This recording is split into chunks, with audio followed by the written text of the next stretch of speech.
Welcome to Empowered to Grow, the podcast.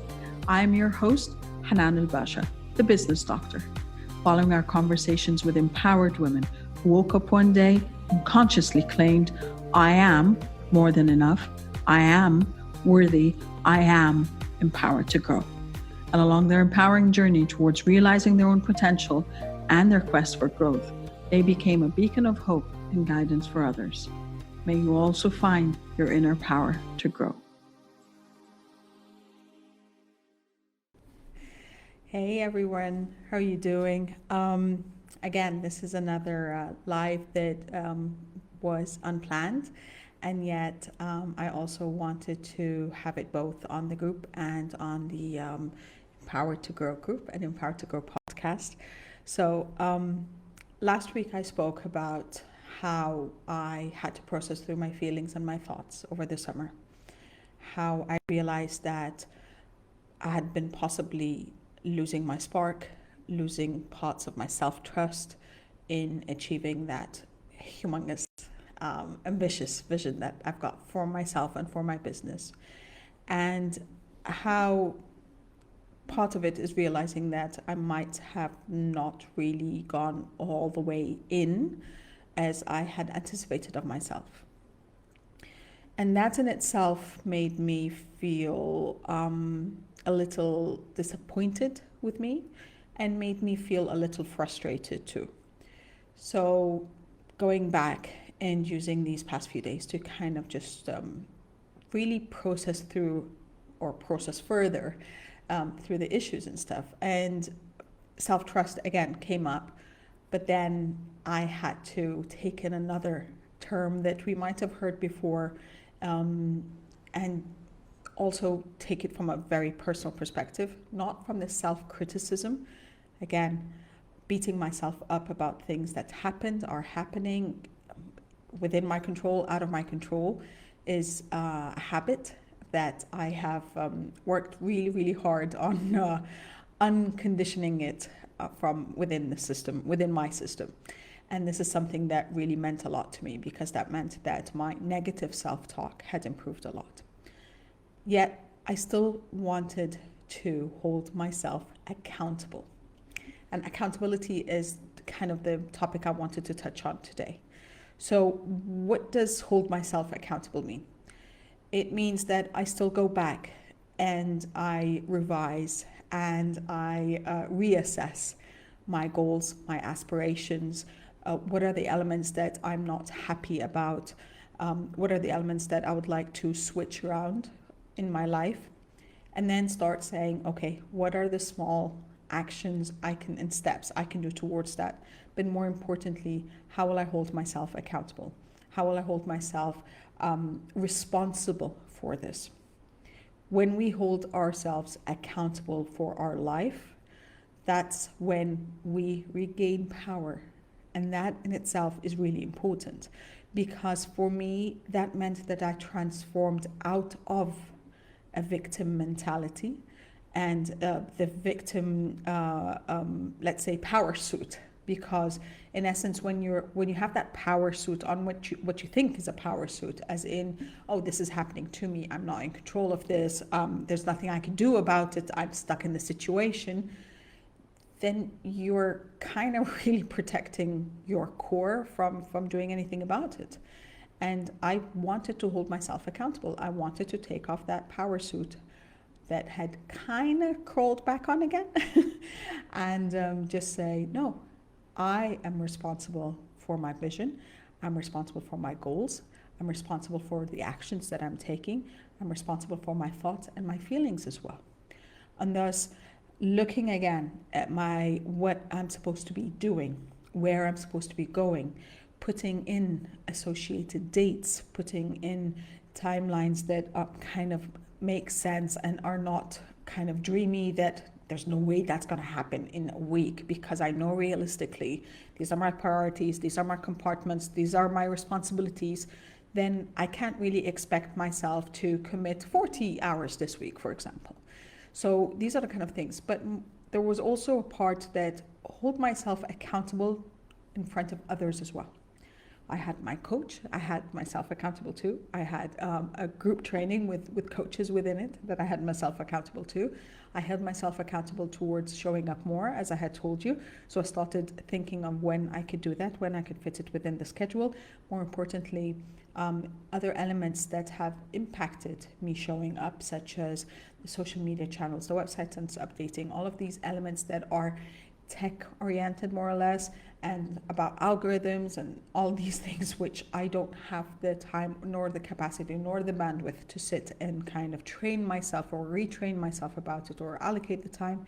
I found someone, an amazing lady that I think we were just aligned to meet at that time, and with her team that would be supporting me towards doing that. And I also got in touch with a few of my friends that I really trust, and they know me and they know my vision, and I know them and I know their vision. And I started saying, let's be accountability buddies. And I think accountability buddies is a very important also element within our life. And that's why when I keep talking about empower to grow, I talk about the tribe. And I talk about people in your life that might not necessarily, you might have not even met in person. And you might not know everything about each other, but you know that you click in one element. And these are people that create your tribe, as in people who will empower you even when you feel you're not up to it, even when you believe that you can't because of your conditioning, even when you think that this is way beyond your capabilities. There are people that will remind you that you can, and that you will, and that you can literally achieve anything that you set your heart and mind to. So that's why for me, an accountability tribe, from whether there are people that you work with, family members or friends that know about what you're doing or have an idea or even just want to root for you, friends from across the globe, people who share same interest within the same groups. Every one of those could be part of your tribe and part of your accountability buddy tribe.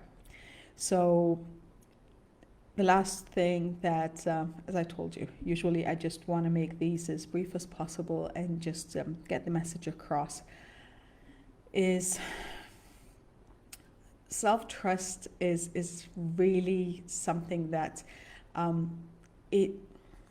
want to say that it hurt me a little, that I found that after spending so much time building myself up, I mean decades of building myself up in terms of my competences, my experiences, trying new things, putting myself out there, that there could be points where I realized that I might not trust myself enough to keep going. And again, I think I spoke about this in one of the lives earlier, or one of the episodes which we've addressed a few times. And I know we used to have this room on Clubhouse a lot, which was about the imposter syndrome. Usually the imposter syndrome is just the part where, really, I can do this, I should be here, they trust me, maybe they do, maybe I won't be able to perform. Whatever it is, it's that imposter syndrome is mixed with self-doubt, it's mixed with I think fear of the unknown, fear of judgment. There are a lot of elements that go into it, but I'm not going to address it a lot more now. But just, it had to remind me that to trust myself, I had to believe in myself. To believe in myself, I had to go back and really look at my core competences, really look at what I have added up to date.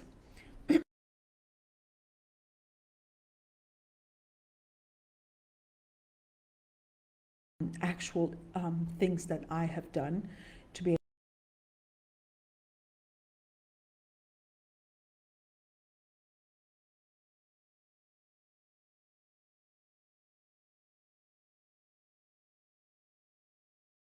there are a lot of strategies out there, and a lot of support groups and a lot of accountability buddies that I have worked very hard to have in my life and hold in my life.